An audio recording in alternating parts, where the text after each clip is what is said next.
I'm Meg Turney, and I like anime. I'm Ross Everett, and it's not my pot of shabu shabu. Getting better. Okay?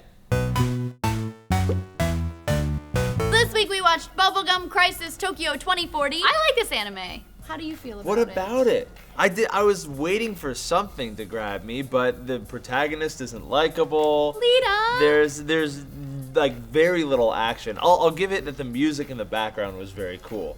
But so I watched this with subtitles as you recommended, which makes it a lot harder to retain for me because like I'll read something that they're saying and then I'll be like, oh wait, like what are they talking about again?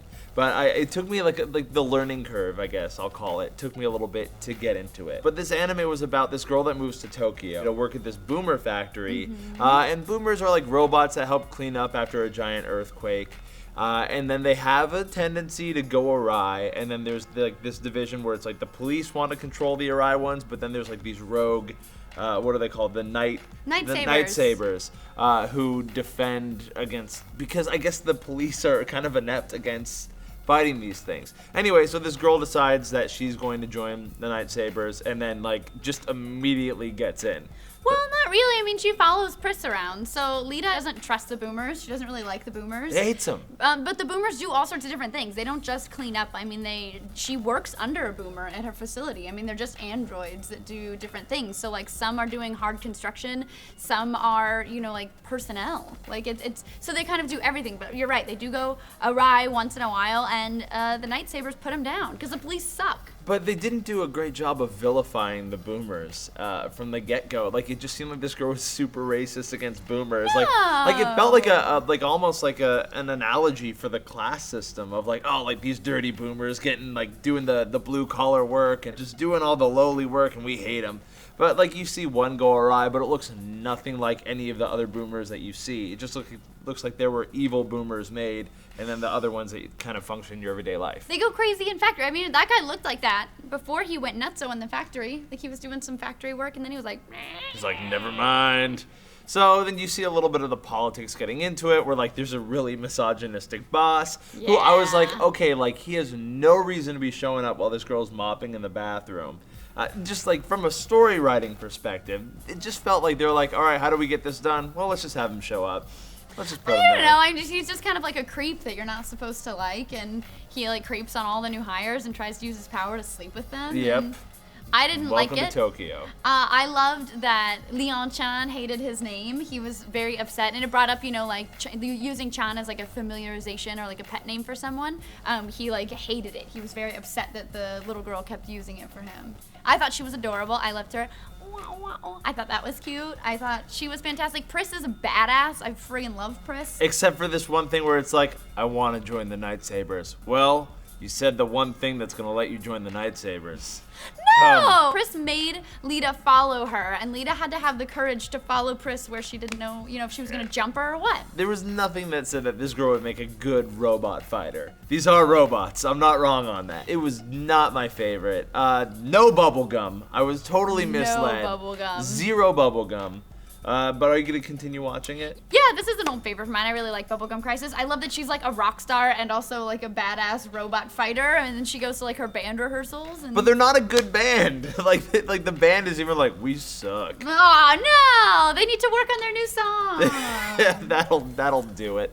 Would you watch it? No. I'm done. I was very excited to be done with the second episode because I didn't even want to start it. Like, oh, wow. The animation style of this, I was noticing that a lot of the background and foreground pieces would move because like they weren't separate elements, and that's not the style of anime that I found myself like enjoying when we watched these. Like I like the Soul Eaters. So what kind of anime was this? So this is kind of a seinen anime. It follows under, most people would say a seinen anime, but I was actually looking up because I personally thought seinen, and then I was like Googling to make sure I was right, and a lot of people were like kind of going back and forth between shonen and seinen, which is kind of, one is an umbrella rectangle square kind of situation. So long story short, seinen anime. With some mech elements, obviously. The robots. And this is the first time that we've even seen something with like kind of real mech elements into it. Which, starting this, I thought everything was Gundam. Yeah, no. So, I've learned.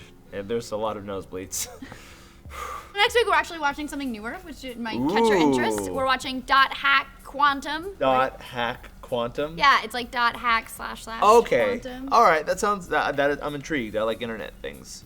Although, did you see when she was hacking into the internet and it was like just like the total 1990s view of the internet? We're gonna go through a series of wires. Yeah, Look at this it did laser the beam cutting through Matrixy wires. kind of thing, and then she just does a lot of this, and then the girl's like, I'm gonna take this floppy disk and I'm gonna make your computer explode, and it's like, oh, okay. I'm super okay with that. That was the part of it I was really okay with. If you guys want to watch and review with us next week, you can go to netflix.com/SourceFed. Gives you 1 free month of instant streaming, which is really cool. Helps you out. Helps us out. Watch the video, upload it to YouTube, and put in the title #SFNHack. We'll find it, and we'll put you guys at the end of the video just like these people.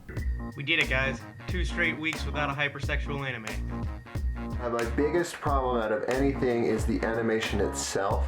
There are horrifying points of animation where you have the 2 characters who are walking around. The backgrounds are static. Like there could be a mall full of people and you hear all the voices in the background, but you're not seeing any movement, and it kind of loses the luster that is good animated background. I actually like the premise of this. I feel like if they went with different animators and they got some more interesting dialogue going on, I would be in, but it's not there. Ultimately, it's okay, and the dubbing's not brilliant. The animation's okay, I guess. I mean, it's definitely nowhere near as accomplished as FMA was. It's kind of mostly balls out action, which is an ironic term, I think, because there's no balls in it because they're all women. I always thought this anime was so badass because it's about girls and they get to dress up in these wicked cool Night Saber mech suits and go out and just kick some ass. I love sci-fi anime,